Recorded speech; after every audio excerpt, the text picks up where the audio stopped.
It's been too long since we've spoken with Daniel Miller. He's the president of Texas Nationalist Movement, and it is time for TEXIT, and the political tides are turning in favor, and rightfully so. We're going to find out the very latest about this movement, what's going on in Texas. Daniel Miller, welcome back to the Schilling Show. Hey, it's so great to be back. Hey, would you tell us, for people in the listening audience who are not familiar with the Texas Nationalist Movement, what it is you intend? Sure. So since 2005, our organization has been working to get and win a referendum on Texas becoming a self-governing independent nation again, free from 180,000 pages of federal laws, rules, and regulations, and 2.5 million unelected bureaucrats. You know, it's a wonderful thing that you're doing, and I'm going to ask you, because I've noticed there's been a turning of the tide since the last you and I have talked, Daniel. What are the present political conditions and issues in Texas that are pushing this forward in a way we haven't seen before? Yeah, I got to tell you, it's been phenomenal since we've last visited. We've had so many major breakthroughs, but one of the things that people need to understand is that since we founded the organization in 2005, we have moved the needle from the issue of TEXIT polling in single digits to right now, where we know beyond a shadow of a doubt, if it goes to a vote of the people of Texas, it wins, and it doesn't win by little, it wins by a lot. And so this was made very evident when news dropped last week of the addition of not one but two planks to the platform of the Republican Party of Texas, which, again, is the dominant political party here. The Republicans have every statewide office, majorities in both House and Senate. They are by far the dominant political party. But they added two planks to the platform calling for a referendum on Texas. And then right after that news dropped, there was third-party polling done by Survey USA that showed that 66% of likely voters in Texas would vote yes if Texas was on a ballot. So we are definitely one major step closer to seeing a vote on Texas independence. So let's talk about the process. Let's say you had a vote, then what happens? Yeah, it's getting to the vote is really the important part for us. We've got to get legislation that enables the vote, but once we get it and we win, then literally, contrary to the opposition picture that they love to paint, literally the next day nothing happens other than the fact that our state officials have to get to work to implement the will of the people of Texas. From that, they've got really four baskets of issues that they've got to contend with. One is constitutional changes to our state constitution to make it more in line with that of a self-governing independent nation. The second are the statutory changes that come from those constitutional changes. The third is to sign on to existing international covenants, treaties, and agreements. Typically these multilateral conventions, and they're very innocuous. Things like the convention that deals with international air traffic and things of that nature. And then the final basket are the negotiated issues, the things that we have to negotiate out with the federal government, such as disposition of federal debt, disposition of federally owned properties, how the money that Texans have paid into the Medicare Trust Fund is handled. There's just a handful of those issues, but they will be there and they will be contentious.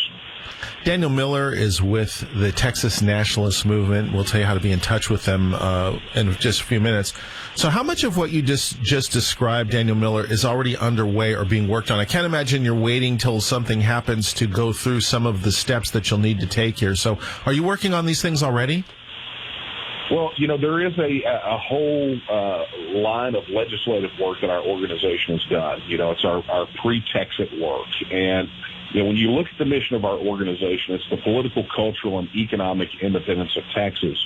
And that really goes back to this 2-year time period before we founded the TNM, where we found over the last 75 years independence movements that did not focus on the independence of all three aspects eventually wound up with an independence that was not truly independent. So that has led us into a tremendous amount of legislative work across all three fronts.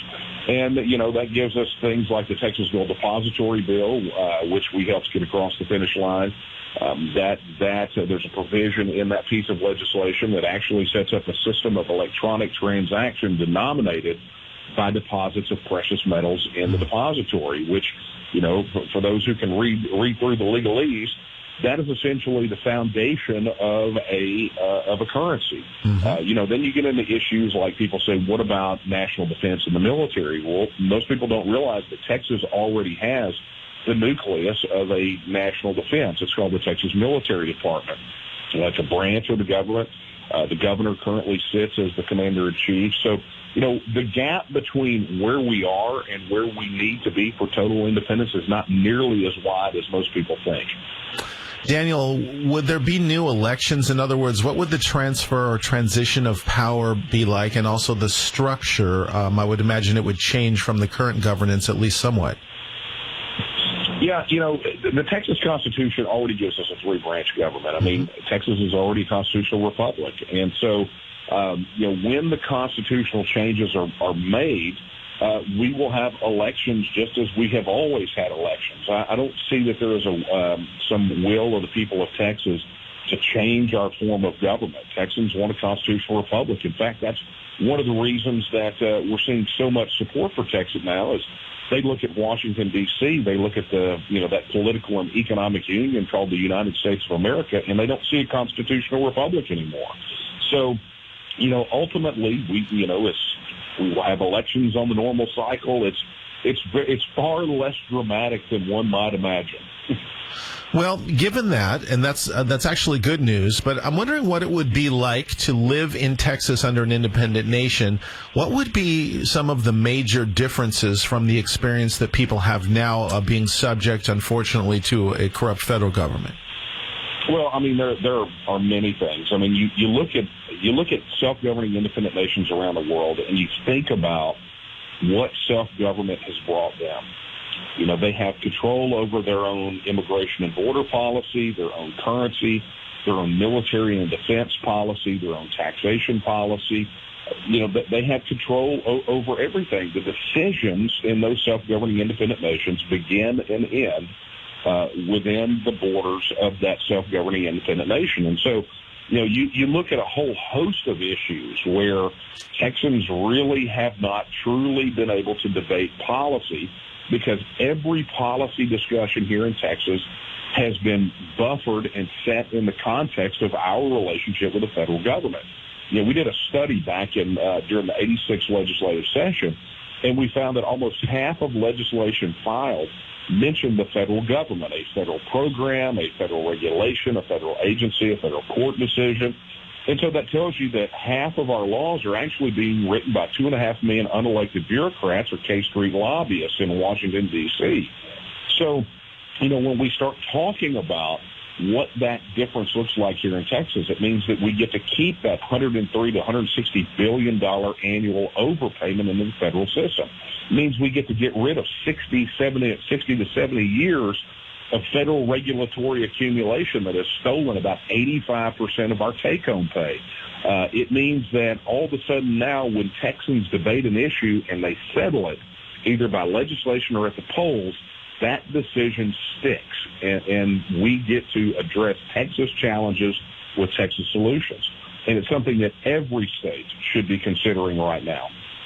I agree with you 100%. We've got just a couple minutes left with Daniel Miller, president of the Texas Nationalist Movement. So let's just say that the vote comes to the line in Texas and it passes, and Texas starts moving in this direction, and the federal government says, no, you can't. We're not going to allow it. What happens then? What do they do? That's the question that I ask people. If you follow a lawful legal process, everything is in place that's necessary to prevent any type of pushback. In addition, look, that polling that I mentioned a moment ago that showed 66% of likely voters here in Texas would vote for it also polled the people in other states. And what you found was low single digits of support for any actions against a state, particularly Texas, if we decide to leave. That was like 7% for military intervention, and then you even had I think less than a third that suggested that economic sanctions would be the most the harshest punishment. But we all know that Texas has the ninth largest economy in the world, and so economic sanctions from the U.S. side are not even feasible. So, ultimately, if the federal government and the United States and the rest of the states believe what we have sent our grandfathers and our fathers and our sons and daughters to fight and die for around the world, the right of self-determination, then if the people of Texas make the choice to become a self-governing independent nation, then that choice needs to be respected. It's a very exciting time for Texas and really for the United States of America because we see such corruption in Washington, D.C., and we wonder what the solution is, and I think you're right on target. Daniel Miller, if people want to get more information about the work you're doing with the Texas Nationalist Movement and TEXIT, would you tell us how they can? Sure, absolutely. I would encourage them to visit our website that answers all the TEXIT questions at texitnow.org. I hope people will take advantage of that opportunity. And, Daniel, I want to stay in close touch with you as things move quickly in Texas. We're very excited for the successes that you're having. Hey, superb. Thank you so much for having me on, and let's go win. Yes, indeed. I'm with you 100%.